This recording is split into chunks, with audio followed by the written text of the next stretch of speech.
Hey, good Wednesday morning, everybody. It's Chief Meteorologist Brad Penovich, and yes, we're talking snow for Thursday. We're about 24 hours plus away from this snow falling, and the big question is, who's going to get the significant snow? Somebody's going to get lucky. The question is, who is that going to be? We can see the cold front has already slid to the south. It's down here.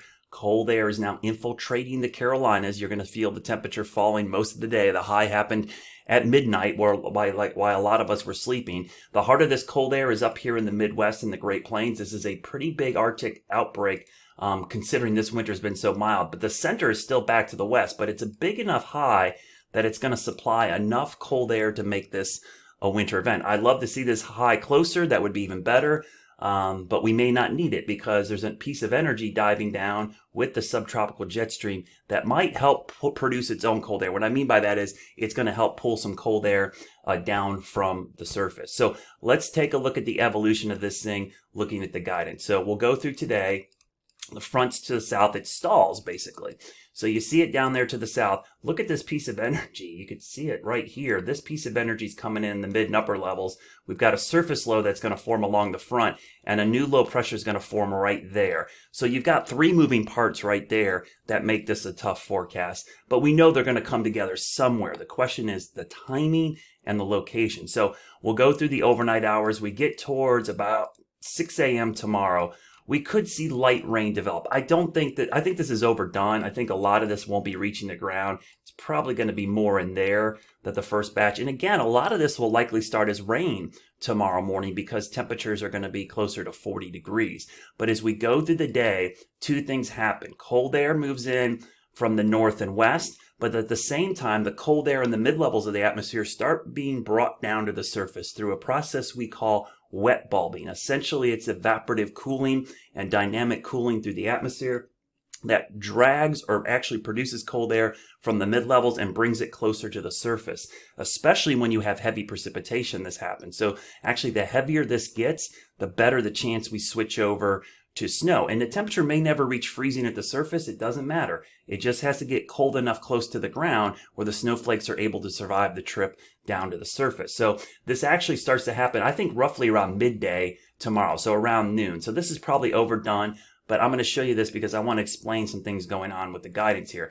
So you saw that piece of energy coming in from the north and west. That's the upper level energy. I'll back it up here. This piece of energy here is going to sync up with this piece and form a low on the coast. Watch how this evolves here. And I'll stop this tomorrow about 4 o'clock. So what's happening here is we've got low pressure, surface low pressure forming here, an upper level system here transitioning to the coast. And this is what's helping produce the snow. It's actually causing dynamic cooling to occur. Now, the problem is we know there's a very fine line where there's going to be a band of heavy snow that's probably going to be right about here. But it's probably not going to be there. It could be up here. It could be down here. It could be here. If you saw my video yesterday, a change of just 30 miles of the location east, west, north, south changes who sees heavy snow and who sees rain. But just to give you an idea how this evolves, we go through 5 o'clock, 6 o'clock tomorrow, 7, 8, 9. And as we get into the overnight hours tomorrow, the snow actually moves out of the Charlotte area, moves into eastern North Carolina, and then exits the coast by about Friday morning. There might be a few lingering flurries here as it gets colder. So just to go back and show you how that evolves. So you can see there's a lot of rain mixed in there. I mean, the thing is, this is all rain. There's sleet in here, and then there's heavy snow. The difference in there is very short, and that's what makes this an incredibly difficult forecast going forward. But this kind of gives you the timeline of everything moving through. Another thing we look at is the soundings, and I'm going to move my head up here so you can see it better. This is like inside baseball stuff. But what you're looking at here is basically a profile of the atmosphere from the ground up to the top. So down here at the ground, the red line is the temperature with height. These are in 10,000, 5, 10, 15, 20, 25,000 feet. This line right here is the 0 degree line. Watch as I go through time tomorrow. We wake up tomorrow morning. This is about 9 a.m. It's warm up here. If you look over on the left, you can see the raw data. It's above freezing here. It's above freezing to the ground. So this is likely rain. But watch what happens as the rain continues to fall. The column of the atmosphere begins to cool down, and we go to a process called isothermal, which means it's below freezing all the way down to almost the surface. It's actually still above freezing down at the ground, but notice It's barely below freezing here, but then it's below freezing more as we get closer to the ground. This is what I mean about temperatures above our heads. As long as all that red line is to the left of that line, this is going to be snow. But look how close it is right there. And if you don't realize how close it is, just look over on the left here, and you can see at 815 millibars, which is about 6,000 or 7,000 feet, the temperature is right at the freezing mark.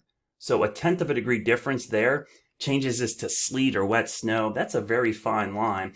And then it actually gets colder as the day goes on. It becomes all snow. You see how the profile cools through time. And if I look at a cross section of this, you can see the snowfall profile shows, let me down this right here, about 2.2 inches for Charlotte. So just to show you, there's a lot of stuff going on here. It's just not what's happening down here at ground level. So let me show you all the guidance here. And again, I'm going to move my head down a little bit. This is for Charlotte. You can see the timing of this is pretty straightforward. Right around noon, we start to see all the guidance showing snow. And look at the spread here in the guidance. The red is the NAM, which has gone crazy, but it's actually come back to earth a little bit. But every single piece of guidance we look at shows at least some snow for Charlotte. It ranges from as little as about an inch to as much as about 4 inches. I think that's a pretty wide spread, and I actually don't think it's probably going to be that much because this doesn't always account for sleet and mixing in, which can ruin everything, as Tim Buckley, my friend up in Greensboro, likes to say. So I think this is the best way to approach the forecast. So what I've done here with our snowfall map, this is kind of a probabilistic look. I put what's most likely, then I put what the bust potential amount is and what the boom potential is. So across Charlotte, you can see, I think just on the north side of town, again, looks like uptown north, 1 to 2 inches most likely, but the bust potential is a trace to a half an inch. The boom is 2 to 4. Everything in the white, the most likely is a trace to an inch, but the boom potential is 1 to 3 inches, and the bust potential is all rain with a few flakes. East of us is where things get interesting, and you can see eastern North Carolina certainly has, whoops, let me go back. I'll show you that as well. I think this area in eastern North Carolina is the area that has the potential to see the most snow, and you could see the boom and bust potential are even showing significant snowfall because that's just where it's going to be cold enough longer. There's more precipitation, things line up. But I will caution you, the biggest concern I have is there's going to be a band of heavy snow here. This could shift north more, and it has a little bit overnight. It could shift a little bit further south, depending on how things track, or it could shift east or west. And again, I'm not trying to just, have everything, have my cake and eat it too. I'm just saying that in this case, small changes in that are going to change dramatically. So I like putting the bust potential on here. This is a really good way to kind of show what we're looking at. Now let's go back to this graphic because I think this helps you out quite a bit here. You can see the timing is right around the middle of the day, I think the snow falls, but it's really mid-afternoon into the evening that the snow picks up. Here's the biggest problem I have for tomorrow night, the refreeze. So Friday morning might actually end up with some of the worst conditions because of that black ice. And so my snow meter is going to stay at a 3 right now. The reason it's going to stay at a 3 is because there is a lot of uncertainty. And even the boom potential for Charlotte is probably only a couple inches. And the bust potential is probably rain. So because of that, I'm hesitant to go much higher on this unless something dramatic changes tomorrow. So that's my thinking as of 10 a.m. right now as I'm recording this. I think across our area, a trace to an inch or 1 to 2 in a few locations. And again, I think those areas just on the north side of town and off towards the sandhills probably have the best potential for significant snow. Everybody else, we're probably looking at a trace to an inch. And I will remember and caution you that the difference between an inch and nothing is a tenth of an inch of liquid. Let me repeat that. I think people forget this. An inch of snow equals 0.10 inches of rain. So when you think about us blowing it big time, if it goes an inch or two the opposite direction, you're literally talking about tenths of an inch of liquid. And in this case, this is such a wet snow, it's probably more like 0.08 inches of liquid to snow. So those small changes, I mean, they seem drastic when you look at a map like this, but in reality, if this is a rain event, nobody would be upset if I've missed by a tenth of an inch of liquid. But for snow, that's an inch of snow. So that's what I'm thinking right now. I will post updates again tonight and throughout the day if anything changes. We will do a Facebook Live tonight, and make sure you tune in at 4, 5, and 6 for any updates to these maps. I will change them all the way through tonight when I make my last call map before the snow starts tomorrow morning.